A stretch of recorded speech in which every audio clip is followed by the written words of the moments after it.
Okay.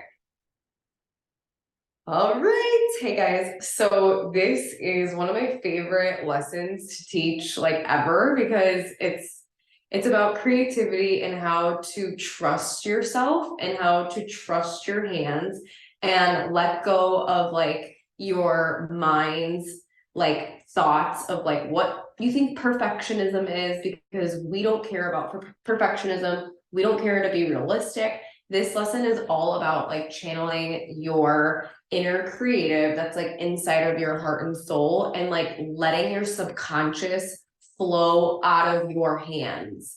Okay, so in the surrealist artist that we talked about in the past, your brain is like you have your subconscious part of your brain, and that part of your brain is like you're able to channel that inner world that you have and allow it to flow out through your hands, through creativity. Okay, so there's a blockage that happens though, because we're trained to be analytical thinkers, we're trained to like to be logical, we're trained to like want to make things realistic. And so we don't trust ourselves, we don't trust our hands to like know what to do. We like freeze up and we're like, oh my gosh, like this needs to be perfect, or like, oh my gosh, like I it doesn't look how I wanted it to look, when it's like it's not about it looking a certain way. We got to get over it. Like we got to get over like this thought of like you need your art to look a certain way. And it takes practice. And the more you play on your paper, the more confidence you build in your abilities to create beautiful things. And as long as you like simplify it, you want to simplify and pare things down, trust your hands to kind of flow. And even when I was first doing this, it's kind of like you close your eyes. You're not actually like closing your eyes, but you're closing your like logical part of your mind. You're shutting it down. You're letting go of all the perfectionism and you're allowing your hands to float and to be free and to just like have fun. So here are some samples of like what I mean by this when I'm doing this. And for me, this looks like just like squiggly lines.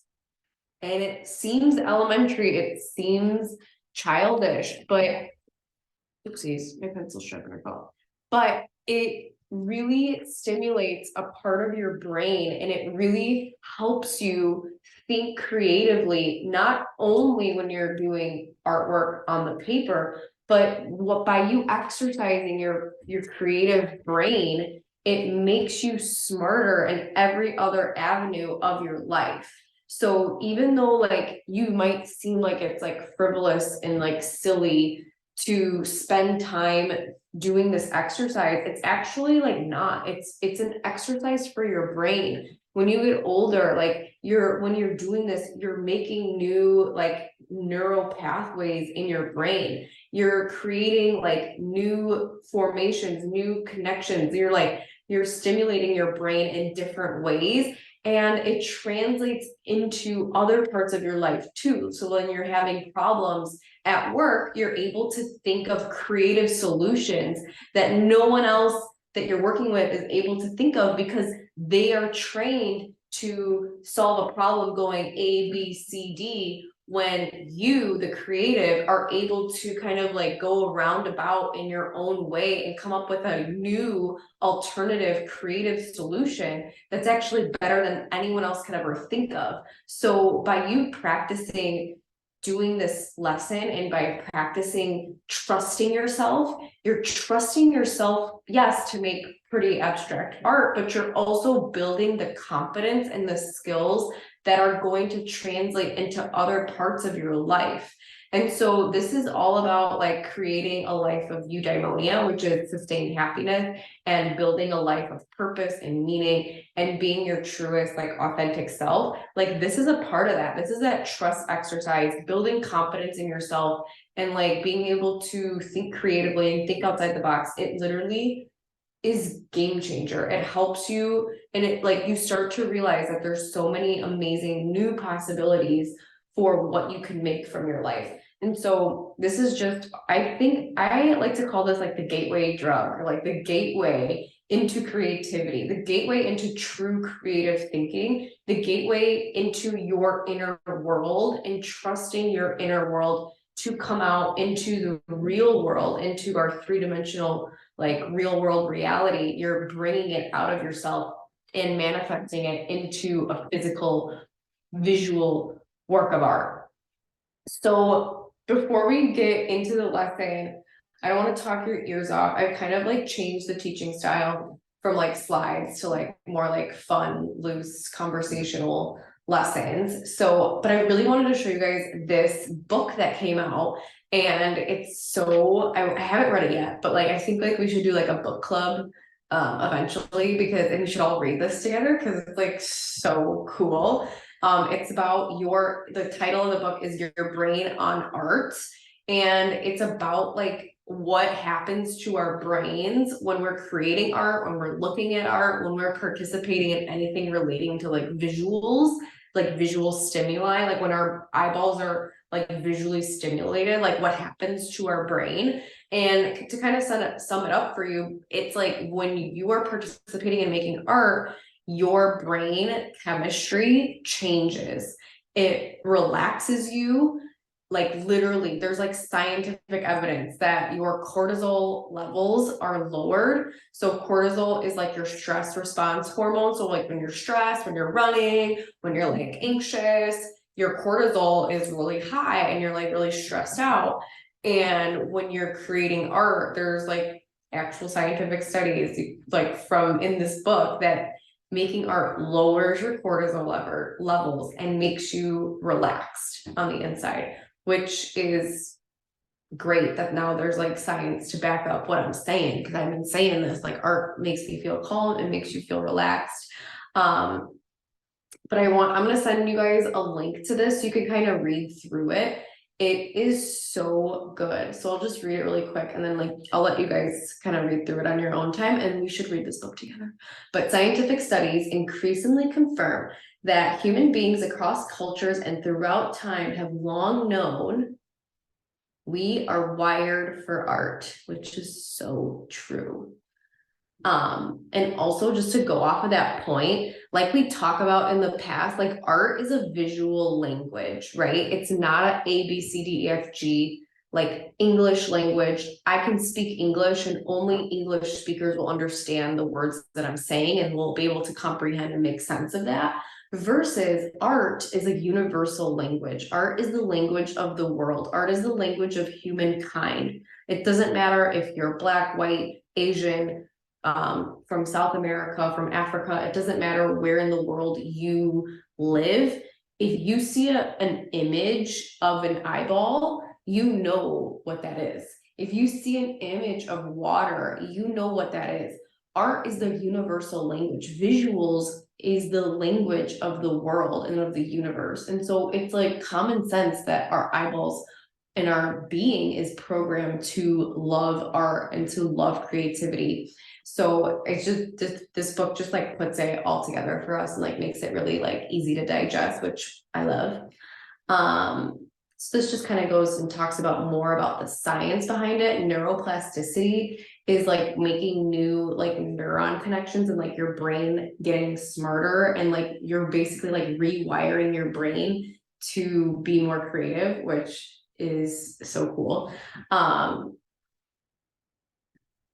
I mean, we can go through that like in detail another time, but I wanted to tell you about this. So NeuroArts is the transdisciplinary study of how the art and aesthetic experience measurably change in the body, brain, and behavior, and how this knowledge is translated into specific practices that advance our health and well-being. So then it just goes on to say like different scientific studies about different experiences and how art transforms us. So making art can significantly reduce your stress hormone in 45 minutes. I just was talking about that. Museum visits are being prescribed by doctors to decrease loneliness and increase cognitive skills. And so, okay, side note, but like I read a statistic one time that loneliness is equivalent to like 6 packs of cigarettes. And I believe it. And I believe that loneliness is like the largest pandemic we are facing right now because everyone is just like isolated. The way our world is set up right now, it's like everyone's just like meant to be like by themselves on their couch behind a screen. And there's like no sense of community anymore. And there's nothing like walking. So you can like go walk somewhere. It's like hard when you're not living like in a city to have that community. And yeah, doctors are prescribing people to go to museums to be around, just literally being around another human changes your brain and like makes you feel happier. Community is so important. Oh my God, this one's crazy. One more art experience a month can extend your life by 10 years. So I will send the link to this so you guys can kind of you guys can read through this. It's a really amazing resource, and I am gonna get this book for Christmas, hopefully before then, and I'm gonna start reading it and highlighting it so we can use it more in teaching. But let's transition over here now, and I want to show you guys my methodology for creating original abstract art, how to trust yourself, how to do this, and how to like let go and have fun, and then like literally go wild. So like here, I will pin this so you can see this better. Spotlight this for everyone. You can see, and then so I've been working on these. These are kind of like my daily drawing exercises. So I do these little watercolors like on this smaller piece of paper, and like every day I'll do one. I'm not gonna lie, I did spend an entire day like sick on the couch, and I did like all of these at once. So, but like I do try to make it a point to create art every single day and to make it a part of my daily routine and a part of my daily practices, because I am a firm believer that by just doing this exercise, it's allowing me to think outside the box in my business and in like the rest of my life, in the way that I cook, in the way that I like fold my laundry and like organize my closet and like dress myself and like pick out clothes and like fashion. Like I feel like it helps me in so many other ways than just art, you know? And what's crazy about art too is like when you do something, when you're exploring something creatively, and then you switch and you do something else that is maybe a little more realistic, or maybe you enjoy realism. It's like this exercise helps you to understand your realism and to make even realistic drawings in a more like different way, and helps you kind of like, it helps expand your art, and it helps you like kind of see the world differently. It helps you kind of trust, and it's like a good exercise. I like to think of this exercise as the equivalent to like dribbling a basketball for professional basketball players. It's like you can't play in a professional basketball game and you can't be a professional basketball player if you don't know how to dribble. So dribbling is like a foundational thing in the game. And so like being able to float and to do this sort of like relaxing kind of like intuitive exercise. And intuitive means like you're trusting, you're allowing your hands to move freely. So just to give you guys some extra guidance for if you're just starting out and you're like, I don't know how to trust myself, I don't know how to let go, you make it look so seamless, like you make it look so easy, like how did you just like scribble and then it looks good? And it's like, well, I just kind of like in my head I think about the elements of art, and I think about the principles of design, like we talked about. So the elements that I use are really, really simple. I really just focus on the element of line. Lines go a long way. And when I do lines, I kind of just like, I'm thinking in my head, okay, I'm making a line. And then I kind of trust my hand to kind of do like a dance. Like, you know how like freestyle choreographers, they just kind of like let their body move to the music and they don't really think about it. They're just like flowing with the music. Like that's kind of what I'm doing. It's like a dance on the page. It doesn't have to be perfect. It doesn't have to be amazing. It's just like this dance that allows you to be free. So I think definitely I'm thinking about lines, but I'm also kind of thinking about like the movement. Like, how do I want the eyes to move? There's kind of like this diagonal pattern that I kind of work in. I usually start like at this tip of this corner, and then I'll kind of like scribble and do like lines, and then I'll somehow end up in this bottom corner. So I'll like start at the top corner and then kind of work my way diagonally to this bottom corner, because I kind of want my viewer to move their eyes starting from here and then kind of going down there. So with this one, it's like you start up here, you kind of go around here, you dance a lot in here, and then you kind of end up back and down here in this corner. So that's just kind of my thought process and my strategy on how I like sort of kind of have a plans going into it. So I guess it's not like all trust, but when you're first starting, it's good to have some sort of like, stepping stone, so you're not completely just like winging it. I mean, hopefully you do get to a point where you get comfortable enough to just like really wing it. But when you're first like starting to do this exercise, it's nice to have like some guidance. So with my watercolors, I like to activate my paints with water. I like to make look at how cute my little like water cup is. Ooh, so cute. I thrifted this and it really makes me happy. So make you want to get it really, really, really wet, because the more water you have, the easier your paint flows on the paper. When there's not enough water, it gets like scratchy and it like doesn't flow as smoothly. So don't be afraid to start. You literally just have to get started. And kind of, I like to just kind of like do like a squiggle that is kind of like super abstract. Again, like I'm kind of thinking like I'm going this way, I'm going down. And then like you can come back over it. But at first, I kind of just don't even want you to go back over it. Don't even look at it. Just like kind of like have fun and let go, and just like kind of let your hands dance and make like lines and squiggles across the page and just kind of like flow with it. This is what I teach at my watercolor workshops when I do in-person workshops. This is literally exactly what I teach people how to do.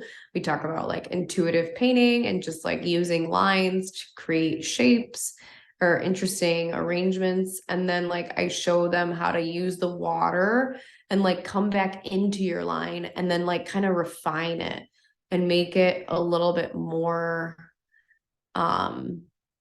you can kind of go back in and you can keep going. You can keep adding. You can keep kind of like layering on top of it.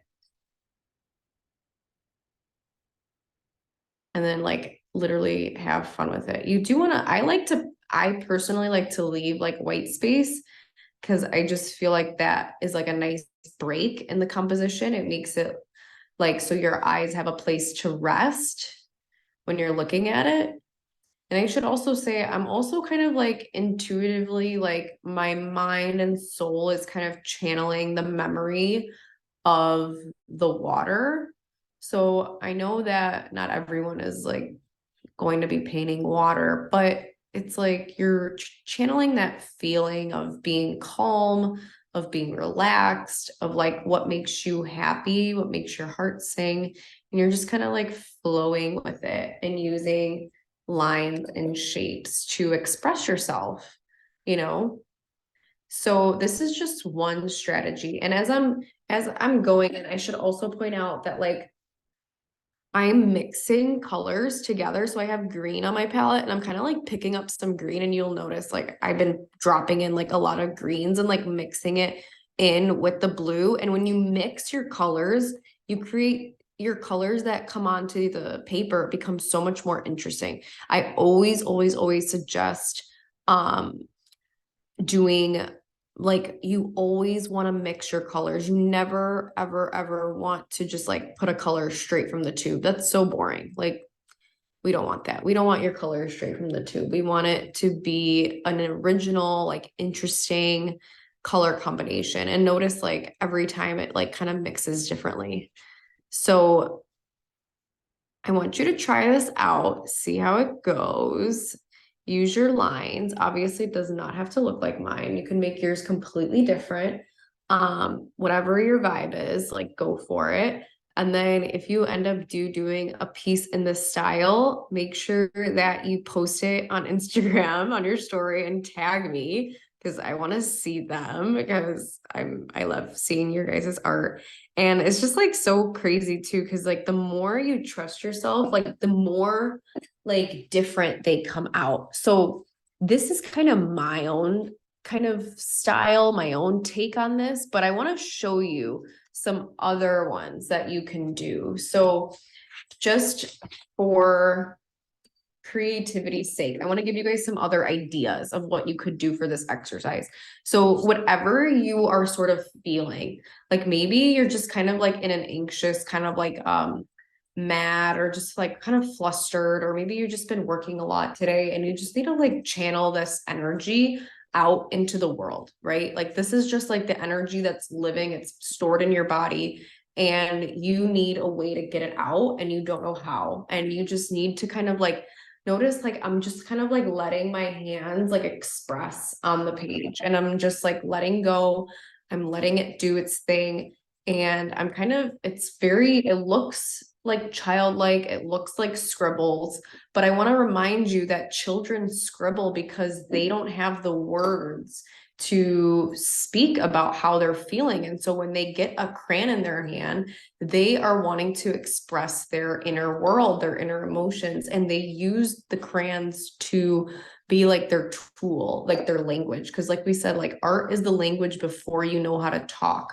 Art is the language you have like when you don't know the language. Like art and lines and shapes and colors is everyone's language. So just like being able to like throw up on the paper and not care what it looks like and just like be free and let it go and just let it happen. It's so liberating. And this is what abstract expressionism is all about. It's channeling your inner emotions and your inner world onto the paper and just letting it be, letting it have its own like life to live. And it's like a journal. It's also kind of like a journal entry. It's like when you're journaling, it's like word vomit. It's like you got to get it out. You got to process it. It's like you have to talk about it and like go through that process of like letting it out. So when you're going through grief, if someone passed away, when you're going through like a hard time, maybe like someone in your family is going through a hard time, maybe like you're just overwhelmed and stressed with work, or you have the burden of like providing for your whole family and it's like very stressful and like it's isolating to feel like that. If you feel like you can't talk to anyone or you feel like you don't know what to do with it, and it becomes like a ball inside of you and it's like you don't know what to do with it, and it's just like it becomes like this like tough like thing that bothers you and you hold on to it. But it's like when you are able to release that energy and like mentally and physically, your body's like you're allowing your body to physically process this because it's an action, a movement through your hands. You're moving your body, you're creating that visual into the world, and you're letting that emotion come out into a physical form. And it's healthy, it's good to help you process things that are going on in your life. It's good to like just to do this exercise because it helps you release that tension, release that energy, release that flow of thoughts, and it helps a lot. It brings you back to like a state of calm. It helps you like process what your mind, sometimes your mind can't logically talk itself out of something. Like you can't like logic your way out of not being sad. You can't logic your way out of not grieving. Like you can't logic your way out of feeling a certain emotion. It's just like your brain that can only do so much. It's like you have to let it flow out of you through your body and through your visual art. It's like a way for you to express that part when words and logic are not able to. So for more than one reason, I think I gave you guys a million reasons, and if I didn't convince you by now, I don't know how else to. So I hope you got some little takeaway, some knowledge from this lesson. And then another thing I want to show you guys too is like when you let watercolor dry, the fun part about it, especially if you use a lot of water, like I told you to use a lot of water, the second time, once it dries, you can pick up even more color. And I'm kind of like actually dipping like right on the actual like paint over here to make sure it's like more pigmented. And the more you kind of practice like water to paint to pigment ratio, like the easier it gets. It does take time to kind of like get the hang of like working in a way, I wasn't just able to like do this overnight. It's like muscle memory. You're building up the muscles in your hands to physically be able to do this, and just like the ratios and learning, it takes time. So be patient with yourself. But I will say once it is dry, you can go over it again and you can kind of refine. So the first time you can let it out however you want it to go, kind of like we talked about, like let your feelings out, let it go.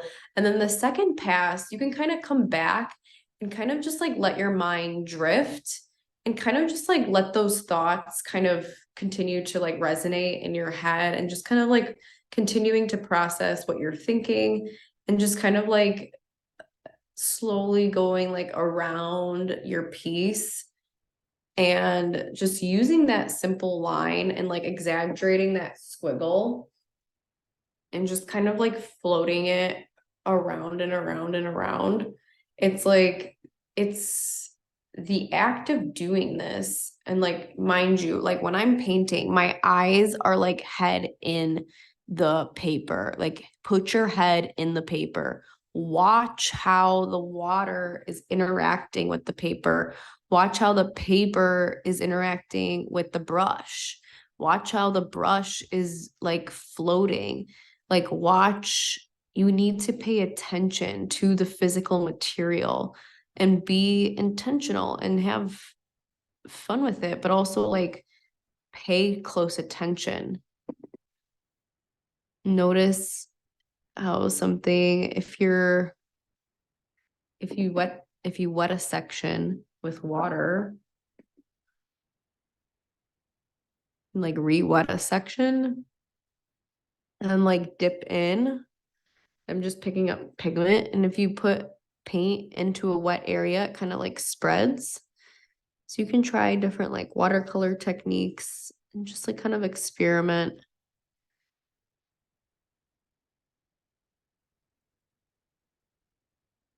I feel like I use like some kind of like, I have these sparkly watercolors and I feel like they're like mixed in right now because I kind of see like subtle hints of like the sparkle and it's making me happy. All right, so that's pretty much all I have for you guys today. Thank you so much for being here and thank you for watching. I will also say once you're kind of done with it and you're happy with it, you can then go in with a micron pen, like with a really fine line micron. And this is what I like to do. And this is the same sort of thing. It's kind of like a journal where you're free writing and you're just letting your mind flow. When you get in the mood and you're just like, the words are just kind of flowing out of you. You're not really thinking about it. And the words are just flowing and flowing and flowing. And you're just like releasing all of that energy into your journaling. Like, this is kind of like the equivalent, but in a visual way. And so the micron pen, when I go in and I'm doing micron, it's like every time I'm like moving, I'm like thinking a thought or just like processing like a certain piece of information I learned that day, or just like thinking about something. And it's a way for you to kind of organize your thoughts and a way for you to kind of like keep tabs on like each passing thought that comes in your mind, because it's like you don't have much to think about because the squiggles are already there. You're just kind of mindlessly going back in and outlining. And I've taught this technique to someone who has her daughter is going through chemotherapy right now, and she's been doing this in the hospitals. And she said it's been extremely helpful for her. And she's like so grateful that she learned how to do this because A, she never thought she could be an artist. And B, it's just so relaxing. She's like, I just feel so much more calm and relaxed when I'm doing it. It's like my mind is able to just be like at peace and I'm not as worried and I'm not as stressed and I'm able to process and like come at this with a new perspective. And so it's extremely transformational and